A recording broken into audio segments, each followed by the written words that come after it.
Sir आइए, sir आइए। अरे खुर्ची लाग रहे बाबा।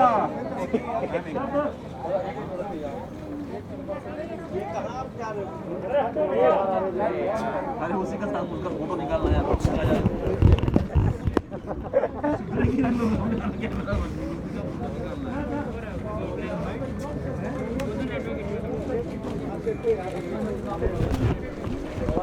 मैडम अंदर हो जाइए। ओके। ये बोलेगा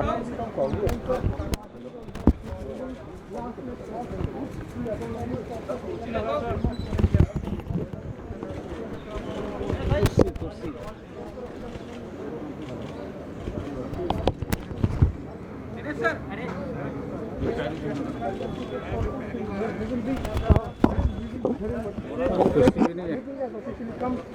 मैडम ऐसा मत करो। एक मिनट आराम से भैया। सर चेयर लगवा दीजिए। सर चेयर लगवा दे। चेयर लगवा दे। ये तो सेंटर में हो जाएगा, चेयर लेकिन हो जाएगा।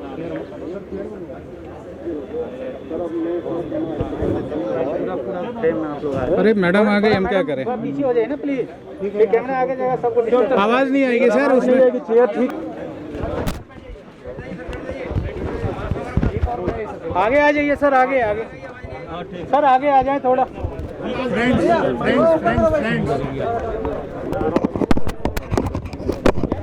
लोग बहुत देर से यहाँ इंतजार कर रहे हैं। कैसे हो गया यार?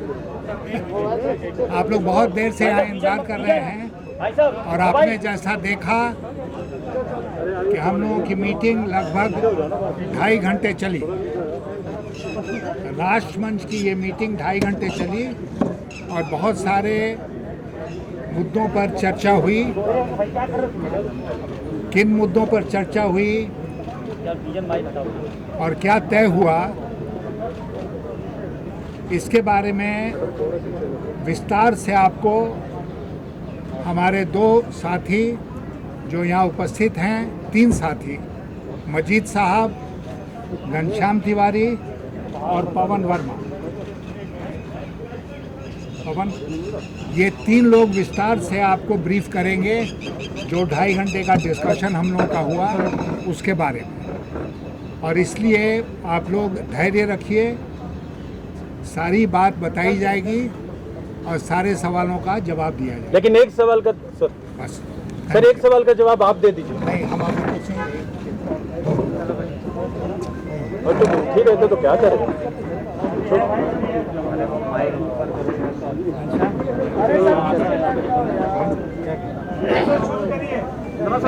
सर आगे कर लीजिए कुर्सी।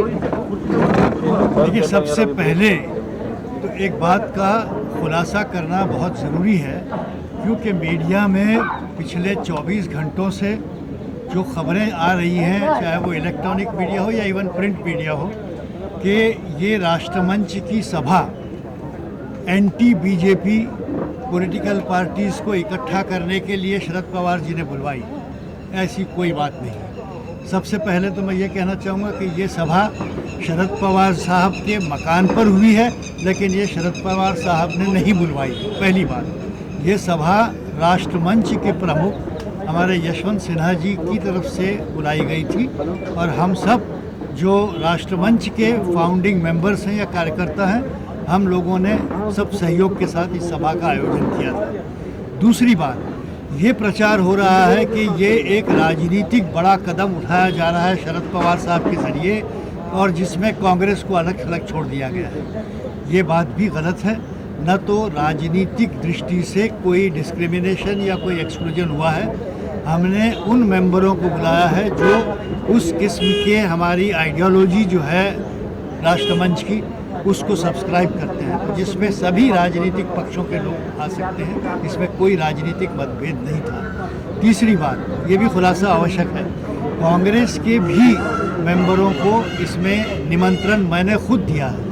मैं 5 कांग्रेस के एमपी के नाम दे सकता हूँ, जिनमें विवेक तनखा जी, मनीष तिवारी जी, कपिल सिब्बल जी, डॉक्टर अभिषेक मनु सिंघवी जी, शत्रुघ्न सिन्हा जी। मगर कुछ लोगों की तो जेन्युइन डिफ़िकल्टी उन्होंने हमसे कही कि भाई मैं दिल्ली में नहीं हूँ, मैं पहुँच नहीं पाऊँगा, मगर हमें आप अपने साथ समझिए। इस तरह के हमें मैसेजेस आए हैं। तो ये कोई कांग्रेस का बाइकॉट या कांग्रेस को अलग रखने के लिए एक कोई बड़ा गठबंधन बन रहा है, इस तरह का विचार जो चल रहा है ये पूरी तरह से गलत है। अब आज की सभा में विशेष तौर पर आज की ये एक मंच का जो आइडियोलॉजी है और मंच का जो कार्यक्रम है उसके तहत ये तय हुआ है कि पॉलिटिकल, इकोनॉमिक और सोशल वातावरण जो आज देश में बना है उसको बेहतर बनाने के लिए, उसको ठीक करने के लिए राष्ट्र मंच का क्या रोल होगा, इस पर सुझाव सबको सुना गया। और इसमें अच्छे नॉन पॉलिटिकल लोग भी रहे जिनको सुना गया। जावेद साहब ने अपनी बात रखी, जावेद अख्तर साहब ने, और जस्टिस AP शाह साहब ने भी अपनी बात रखी। तो ये कोई एक राजनीतिक कार्यक्रम नहीं था जिसको गलत तरीके से प्रचार करना सही नहीं होगा, नाइंसाफ़ी होगी। अब वो इस मुद्दे में किसने क्या कहा और अल्टीमेटली क्या तय हुआ, ये हमारे साथी समाजवादी पार्टी के हमारे स्पोक्सपर्सन और हमारे फाउंडर मेंबर घनश्याम जी बताएंगे। नमस्कार साथियों, बहुत बहुत धन्यवाद आप सभी लोगों का कि आप सभी लोगों ने इतने समय तक इस चर्चा का आप लोग हिस्सा रहे। हालांकि चर्चा अंदर हो रही थी, लेकिन चर्चा के विषय में चर्चा पूरे देश में हो रही थी और इसमें आप सब लोगों की बहुत बड़ी भूमिका है, तो इसके लिए मैं आप सभी को धन्यवाद देता हूँ। राष्ट्रमंच की ये प्रथम बैठक है जिसमें सभी साथी जो आ सके, जो सदस्य पहले भी आते रहे हैं, पार्टियों के दायरे से ऊपर उठ करके राष्ट्र के मुद्दों पर अपनी सोच रखने वाले, पब्लिक लाइफ में एक ऊंची स्टैंडिंग रखने वाले, ऐसे सभी लोग राष्ट्रमंच का हिस्सा रहे हैं। तो आज जो चर्चाएं हुई, सबसे पहले मैं उसका निचोड़ बताना चाहता हूँ। जो सबसे महत्वपूर्ण निचोड़ है उसका वो ये है कि इस देश में बेहद आवश्यक है कि एक ऑल्टरनेट विजन तैयार किया जाए, ऐसी सोच तैयार की जाए जो वाकई इस देश के ज्वलंत मुद्दों पर, जिससे देश का आम नागरिक जुड़ा रहता है और जिससे वो आगे बढ़ने की सोच सकता है, उन मुद्दों पर वो सोच बुलंद हो। तो उस ऑल्टरनेट विजन के लिए राष्ट्रमंच ने अधिकृत किया है कि यशवंत सिन्हा जी, जो कि इसके मुख्य फाउंडर हैं, कन्वीनर हैं, वो एक टीम गठित करेंगे जो हर प्रकार के मुद्दे पर एक मजबूत विजन देश को देगा। इस विजन का हिस्सा देश के नागरिक होंगे, देश की सामाजिक संस्थाएं होंगी, राजनीतिक दल इस विजन का हिस्सा बनेंगे। और इस तरीके से ऐसा नहीं होगा कि हमारे युवा देश में विजन का अकाल हो और खासकर सिर्फ इसलिए अकाल हो जाए कि मौजूदा सरकार किसी विजन पर काम नहीं कर रही। तो एक पहला निचोड़ इसका ये है, उस विजन में तमाम चीज़ें होंगी। आप सभी लोग ग्राउंड पे कवर करते हैं, चाहे वो अर्थव्यवस्था की बात हो, बेरोजगारी की बात हो, किसान के मुद्दे हों, देश की लोकतंत्र की व्यवस्था की बात हो, प्रेस की बात हो, महंगाई की बात हो, पेट्रोल डीजल की बात हो, हर तरीके का सेंटर स्टेट रिलेशनशिप हो, हर तरह के मुद्दे उस विजन का हिस्सा बनेंगे। और वो विजन इंक्लूसिव विजन होगा, वो एक पॉजिटिव विजन होगा, देश को आगे बढ़ाने वाला। वो एक कन्फ्रंटेशनल विजन की बात नहीं है, ये एक पॉजिटिव विजन की बात है अगली पीढ़ी के लिए। दूसरी बात जो बहुत महत्वपूर्ण है, जिसके बारे में मजीद सर ने कहा भी, कि ये अहम है कि राष्ट्रमंच एक ऐसे मंच के रूप में रहे जो सबको सम्मिलित कर सके, जिसके पास भी राष्ट्र के निर्माण की जो भी महत्वपूर्ण सोच है, चाहे वो राजनीतिक दल है या अपने तरीके से काम करने वाला कोई सामाजिक कार्यकर्ता है, सामाजिक संगठन है, स्कूल और कॉलेज से जुड़े हुए अध्यापक हैं, शिक्षक हैं, या कॉलेजों में पढ़ने वाले वो बच्चे हैं जिनके पास अपने आने वाले भविष्य की चिंता भी है और अच्छे भारत की सोच भी है। राष्ट्रमंच उन सभी लोगों को सम्मिलित करेगा, उन लोगों को भी सम्मिलित करेगा जो देश के अंदर सोच रखते हैं, उन भारतीयों के लिए भी एक मंच प्रस्तुत करेगा जो देश के बाहर है लेकिन भारत के लिए एक बुलंद सोच रखते हैं। तो ये दूसरी महत्वपूर्ण बात आज राष्ट्रमंच ने तय की। मंच की चर्चाओं में यह भी सामने आया कि किस तरीके से पेट्रोल और डीजल की लगातार ऊंची कीमतें देश के हर नागरिक को, खासकर किसानों को और मध्यम वर्ग को लगातार प्रताड़ित कर रही हैं। तो राष्ट्रमंच उस विषय पर भी एक आम माहौल बनाएगा कि पूरा देश एकजुट होकर के सरकार से कह सके कि हम लोगों की जेब से ये पैसा लेना आप बंद कीजिए और सरकार को नए रास्ते खोजने पड़ेंगे, लेकिन इस तरीके से देश के आम नागरिक को प्रताड़ित नहीं किया जा सकता। इस तरीके के अन्य मुद्दों पर भी राष्ट्रमंच रुख रखेगा। इसके अलावा अंततः यही कहूँगा कि राष्ट्रमंच की अगली बैठक होगी। उस अगली बैठक में आप देखेंगे कि एक बहुत विस्तृत मंच है।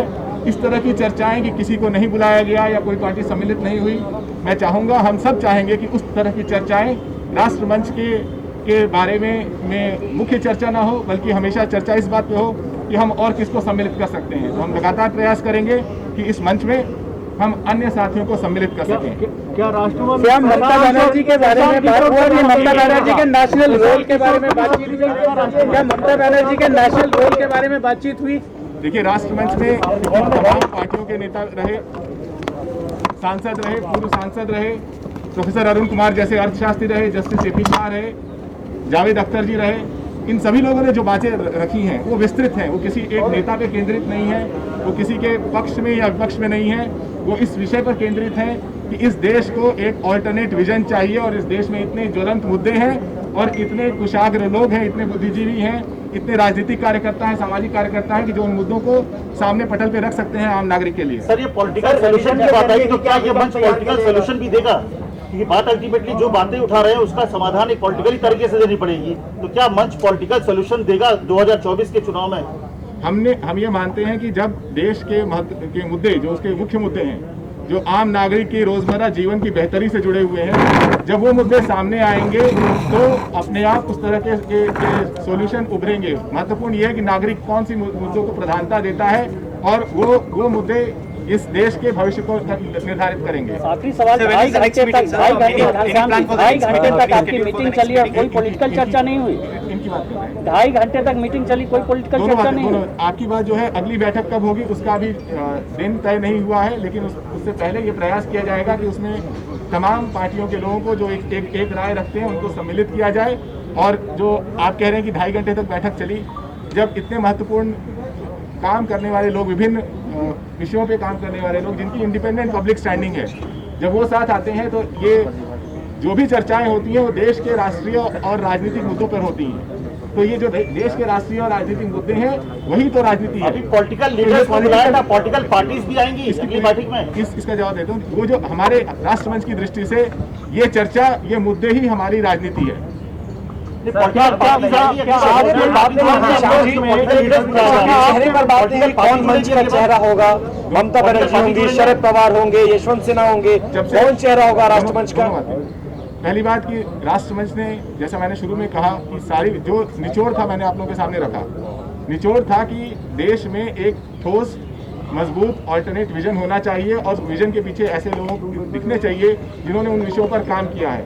जहाँ तक आपने कहा राजनीतिक पार्टियों के जुड़ने का, जब से राष्ट्रमंच का गठन हुआ है तब से अपनी पार्टी की सहमति से विभिन्न पार्टी के दल राष्ट्रमंच से जुड़े रहे हैं और आगे भी जुड़ते रहेंगे। चेहरों पर बात हुई है ममता बनर्जी के चेहरे पर। बार बार कह रहे हैं कि आप विजन नहीं विकल्प का रास्ता तय करेंगे, क्या विकल्प क्रिएट कर रहे हैं आप लोग? देखिए, जब इस देश में चर्चाएं इस बात पे होने लगेंगी कि युवाओं को रोजगार कैसे मिलेगा, किस तरीके से आम नागरिक को पेट्रोल और डीजल के दाम बढ़ा करके प्रताड़ित नहीं किया जाएगा या किसानों को प्रताड़ित नहीं किया जाएगा, जब चर्चाएं इन बातों पे होने लगेंगी तो अपने आप देश नए विकल्प को ढूंढेगा।